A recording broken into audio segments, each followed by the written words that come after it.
Que Dios les bendiga. Mi nombre es Juan Reyes. Desde Guatemala les enviamos nuestro cariño.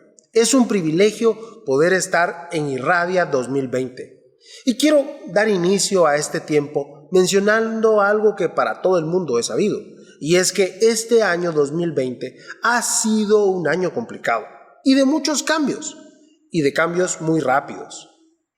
En este año, la sociedad mundial, las economías, la educación se han afectado y creo que todos los habitantes de este planeta hemos sentido de alguna manera los cambios que este año ha traído para todos. Todos hemos sentido algún efecto de este 2020 y la Iglesia también ha sido o ha sentido de forma pronunciada en este año los cambios acelerados, cambios en temas de modalidad, de tiempos, de medios, incluso de estilos. Y es que este año ha representado un reto para todos en todos lados. Las dificultades, ya lo sabemos, son parte de la vida. Son parte de la vida misma. Mientras estemos vivos, vamos a estar experimentando dificultades. Los problemas son parte de la vida. Y aunque hay tiempos en los que resulta mucho más complicado, hay momentos en los que los problemas no son tan duros, pero hay momentos en donde los problemas son uno tras otro, uno tras otro. El tema que quiero compartir el día de hoy es la luz de la esperanza, una iglesia resiliente y con conciencia de eternidad en medio de las dificultades. Pero, ¿qué es resiliencia? Yo creo que muchos han escuchado esta palabra y otros no, y de repente surge la duda. Bueno, ¿qué es resiliencia? Resiliencia, en pocas palabras, y dicho de forma más corta, es la capacidad para superar o sobreponerse a momentos críticos o circunstancias traumáticas y adaptarse luego de experimentar dichas situaciones. Mencionaba algo que todos sabemos: el año 2020 ha sido un año atípico y complejo, pero estoy seguro que muchos de los que hoy están viendo o escuchando Irradia 2020 ya han tenido temporadas complicadas antes del 2020.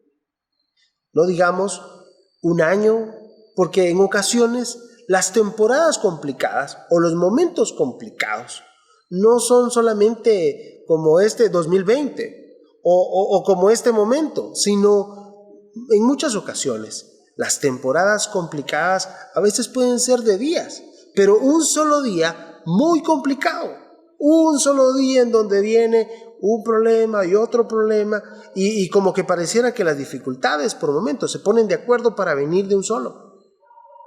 Esas temporadas complicadas en ocasiones pueden ser días, en otros casos pueden ser semanas, en otros meses o incluso años. Si tú ya has pasado en algún momento de tu vida por estas temporadas de dificultades, sabes bien de qué te estoy hablando. Sabes bien que cuando uno está en medio de la dificultad, parece que ese momento complicado no va a tener final, pareciera que va a ser eterno. Y es que parte de del estar en las complicaciones es eso, que pareciera que no tuvieran salida. Pero sabes, en la Escritura encontramos una historia de un muchacho al que le pasa situación complicada tras situación complicada tras situación complicada, pero nos enseña algo que nosotros debemos aprender como iglesia, hacia dónde debemos ir como iglesia. En la Escritura encontramos a José, un muchacho de 17 años. Yo estoy seguro que has escuchado esta historia. Un muchacho que tiene un sueño. Y dice, en Génesis 37:5, dice, una noche José tuvo un sueño y cuando se lo contó a sus hermanos, lo odiaron más que nunca. Escuchen este sueño, les dijo. Resulta que estábamos en el campo atando gavillas de grano De repente, mi gavilla se levantó y las gavillas de ustedes se juntaron alrededor de la mía y se inclinaron ante ella. Sus hermanos respondieron: ¿así que crees que serás nuestro rey? ¿No es verdad? ¿De veras piensas que reinarás sobre nosotros? Así que lo odiaron aún más debido a sus sueños y a la forma que los contaba. Imagínense a este contando esos sueños, con tanta emoción que llegó a molestar aún más a sus hermanos. Este es un muchacho con un sueño, pero parece que todo a su alrededor, a excepción de su padre, parece que todo a su alrededor estuviera en contra de él. José se encuentra en una situación, 17 años, empezando su vida, empezando sus sueños, empezando una temporada, y pareciera que empezando esta temporada ya se empieza a encontrar con un montón de dificultades, con muchos problemas, con adversidades por todos lados. Y dice la Escritura que sus hermanos lo odiaron más. ¿Qué quiere decir? Ya lo odiaban.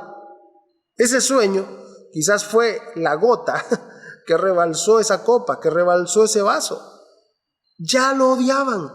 Y miren, este es un muchacho que tiene un sueño, pero todo a su alrededor, a excepción de su padre, parece que estuvieran en contra de él. Sus hermanos lo odiaban desde el principio y lo odiaron más. Ahora, pensemos por un momento, ¿cómo se habría sentido José? ¿Cómo se sintió José al pasar por todo esto? Porque, haciendo un resumen, a José lo odiaba su familia, lo rechazaron, lo vendieron, le tocó sufrir de todo, incluso, fue esclavo, y no por decisión propia. Y digo no por decisión propia porque en nuestras malas decisiones nosotros mismos nos podemos volver esclavos de ciertas situaciones. José se encuentra como esclavo y no por una decisión propia. No se encuentra lidiando con una situación tan complicada porque él quisiera o porque tomó una mala decisión. En el caso de José, él se vuelve esclavo, y se vuelve esclavo haciendo las cosas bien. Y haciendo las cosas bien, siendo responsable, porque se va como esclavo a la casa de Potifar, y siendo responsable, haciendo las cosas bien, dando lo mejor de él, incluso no cede ante la tentación de la esposa de Potifar, pero aún haciendo las cosas bien, es llevado a la cárcel injustamente, pasando por una dificultad, otra dificultad y otra dificultad. Ahora, si nosotros lo pensamos realmente, José tenía todas las excusas del mundo para volverse un resentido, un amargado, un vengativo, un desconfiado. Tenía las excusas perfectas para que su vida matrimonial incluso fuera un desastre.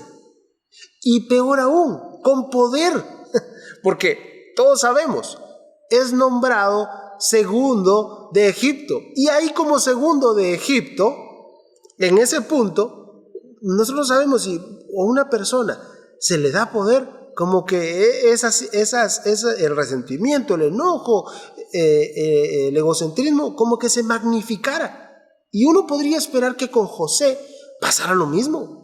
Él tiene todo el poder del reino y aún así, con todas las excusas, no lo hizo.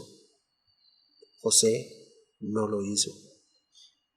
Cuando José llega al poder, cuando José llega a ese punto,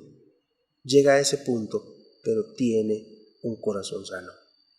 Él enfrentó todas las dificultades que mencionamos: ser rechazado, ser vendido, ser odiado, ser maltratado, ser tratado injustamente, ser encarcelado injustamente, haberlo perdido todo. Y con todas las excusas, él no se vuelve nada de lo que podríamos haber esperado. ¿Por qué? Porque José no dejó de creer en ese sueño. no dejó de creer en el propósito de Dios, no dejó que las circunstancias lo apartaran de lo que Dios iba a hacer.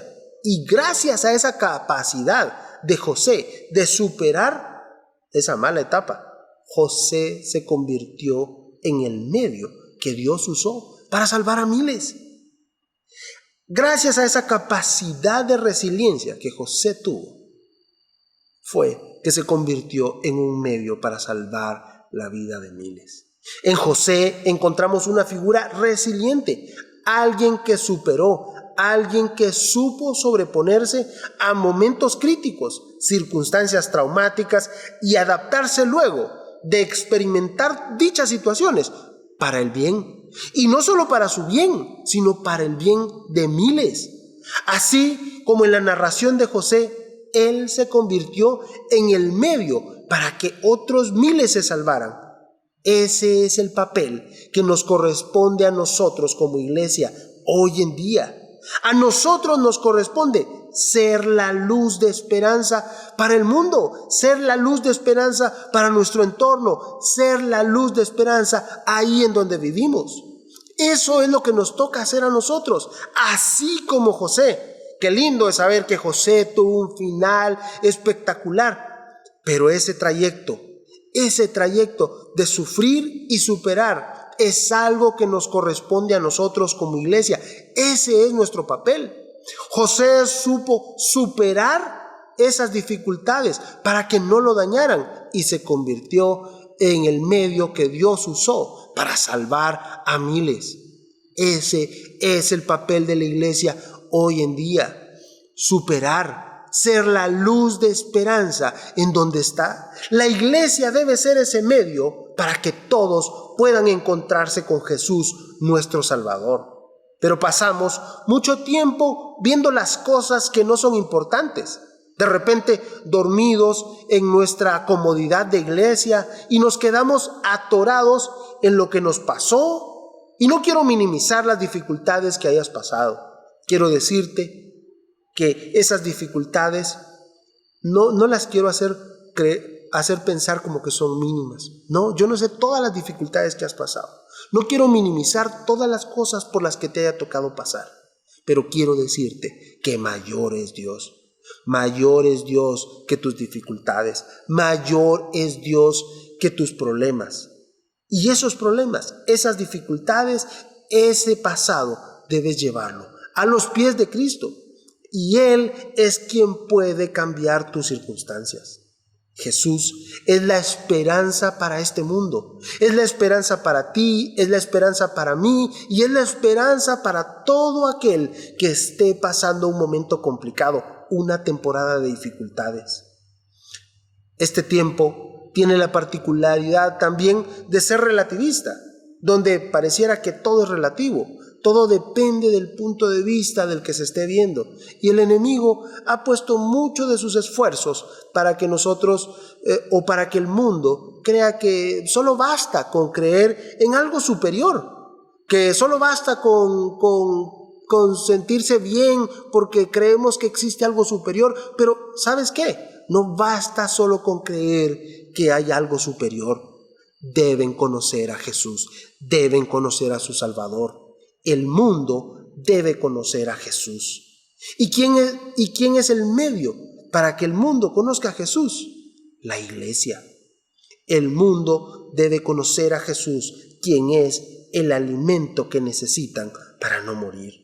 Y ahí, ese es el papel de la iglesia, ese es el papel de nosotros. Ser la luz de esperanza, sobreponernos a esas dificultades con la ayuda de Dios y llevar la salvación a otros. Pero hay personas, y la iglesia misma está atrapada en un pasado que no le deja tomar el verdadero propósito de Dios para ella. La iglesia se ha quedado sin ser la luz de esperanza para la humanidad.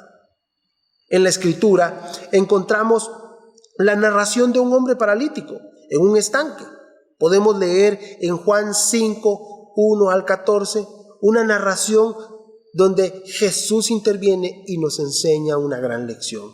Dice Juan: después de Jesús regresó a Jerusalén para la celebración de uno de los días sagrados de los judíos. Dentro de la ciudad, cerca de la puerta de las ovejas, se encontraba el estanque de Betesda, que tenía 5 pórticos cubiertos. Una multitud de enfermos, ciegos, cojos, paralíticos, estaban tendidos en los pórticos. Uno de ellos era un hombre que hacía 38 años que estaba enfermo. Cuando Jesús lo vio y supo que hacía tanto que padecía la enfermedad, le preguntó: ¿te gustaría recuperar la salud? Y note qué interesante esto, porque esta pregunta es una pregunta cerrada. Esta es una pregunta con una respuesta de sí o no. ¿Te gustaría recuperar la salud? Y el hombre, nota lo interesante, porque lo interesante es que el hombre no le responde sí, no, sino que empieza a contarle. Note lo que dice el 7. Y es que le responde: es que no puedo, Señor, contestó el enfermo, porque no tengo a nadie que me meta en el estanque. Cuando se agita el agua, siempre llega a alguien antes que yo. Y mire, probablemente esta había sido el discurso que este hombre había tenido durante años, 38 años, el mismo discurso, es que esto, es que lo otro, y excusa tras excusa tras excusa. Hoy estaba frente al Salvador, hoy estaba frente a Jesús y no pierde el discurso, se queda atorado en él. Pero noten lo que hace Jesús. Jesús no le empieza a dar larga como sí, pobrecito, ¿verdad? Mira lo que te pasó, qué mala suerte la que has tenido, mira qué problema en el que estás, qué difícil, mira, yo lo lamento mucho. Jesús hasta parece frío, porque le dice en el 8, Jesús le contesta: ponte de pie, toma tu camilla y anda. Esas palabras son para nosotros todos los días como iglesia. Este es el momento de ponernos de pie. Tomar esa camilla. ¿Qué representa esa camilla? Es el lugar en donde hemos estado quietos. Es el lugar en donde nos hemos quedado. Este es el momento de salir adelante, de tomar nuestro lugar y ser la luz de esperanza para el mundo, para un mundo que necesita a Jesús. Ponte de pie. Toma tu camilla y anda, le dice. Y en el 9, el hombre le responde. El hombre dice: al instante el hombre quedó sano, enrolló la camilla y comenzó a caminar. Él no empezó otra vez ahí y a veces la iglesia nos quedamos ahí dando vueltas, sin avanzar. Nos quedamos estancados en el mismo lugar. Jesús nos dice hoy: ponte de pie. Toma tu camilla y anda, sigue. Y es momento que ahora nosotros nos levantemos y seamos esa luz de esperanza para un mundo que necesita a Dios. Pero es interesante en esta narración porque dice que sucedió el milagro, y de hecho la Biblia nos dice que ese milagro sucedió en el día de descanso. Y dice en el 10 que los líderes judíos protestaron. Un hombre recibe sanidad y aquellos líderes judíos protestan. Le dijeron al hombre que había sanado, que había sido sano: no puedes trabajar en el día de descanso. La ley no te lo permite. No te permite cargar esa camilla. Miren qué interesante, porque estos hombres lo que eran gente que conocía la palabra de Dios, gente que conocía la ley. No era gente que no supiera de Dios, era gente que conocía de Dios. Pero en este momento, esa iglesia no estaba haciendo la labor que tenía que hacer, de ser esperanza, de llevar salvación. Era como una policía santa, viendo quién pecaba, viendo quién se equivocaba, viendo quién no hacía las cosas. Y a veces nos pasa eso, perdemos el rumbo de cuál es nuestra tarea como cristianos, como iglesia. Pero aquí encontramos 2 tipos de conocedores de la palabra: el que se había convertido en policía de la santidad, y otro, Jesús, quien estaba llevando esperanza. quien estaba llevando sanidad, quien estaba llevando vida a quienes lo necesitaban. Mira, está los fariseos y está Jesús, ambos conocedores de la ley, pero unos llevando condenación o simplemente no haciendo nada. Otros, Jesús y sus discípulos, llevando palabra de esperanza, vida, sanidad. ¿Cuál es el papel de la iglesia hoy en día en medio de tanta problemática? Bueno, una pregunta un poco más personal. ¿Quién de estos dos eres tú? ¿Qué papel estás jugando como parte de la iglesia? ¿Qué es lo que estás haciendo tú? Quizás puede ser que hoy Dios te haya traído a este Irradia para que comiences una nueva etapa en tu vida y que juntos retomemos cuál es el papel de la iglesia en este tiempo. En medio de tantas dificultades, en medio de tantos problemas, recordar que la iglesia, que nosotros, porque nosotros somos la iglesia, debemos ser la luz de esperanza. Una iglesia que se sobrepone a las dificultades porque Dios está con nosotros. No es un tema de capacidad personal, es un tema de que si Dios está con nosotros, nada ni nadie puede contra nosotros. Debemos salir adelante y saber que hay una eternidad. Este mundo está viviendo una etapa de relativismo donde parece que solo basta con creer que hay un ser superior. Y no basta con creer que hay un ser superior. Hay una eternidad que puede ser de salvación o de condenación. Y nosotros como iglesia debemos ser esos que lleven la esperanza a ese mundo que necesita ser salvo. Y si me permites, quiero terminar este tiempo orando contigo. Padre, en el nombre de Jesús, hoy ponemos nuestra vida en tus manos. Te pedimos perdón porque sabemos que no hemos hecho todo lo que debemos hacer, Señor. Padre, hoy queremos comenzar una nueva etapa y que este Irradia se convierta en un punto donde comience una nueva temporada para nuestras vidas, que comience una nueva temporada como iglesia, que nos convirtamos en la luz de esperanza, que seamos esa iglesia resiliente, que sabe que debemos llevar la salvación a otros que la necesitan, que en medio de la problemática nosotros podamos ser ese medio de salvación para que te conozcan a ti, el único Dios vivo y verdadero. En el nombre de Jesús te lo pedimos. Amén. Amén. Que Dios les bendiga. Ha sido un privilegio para mí poder estar aquí con ustedes. Gracias por la invitación. Que Dios les bendiga.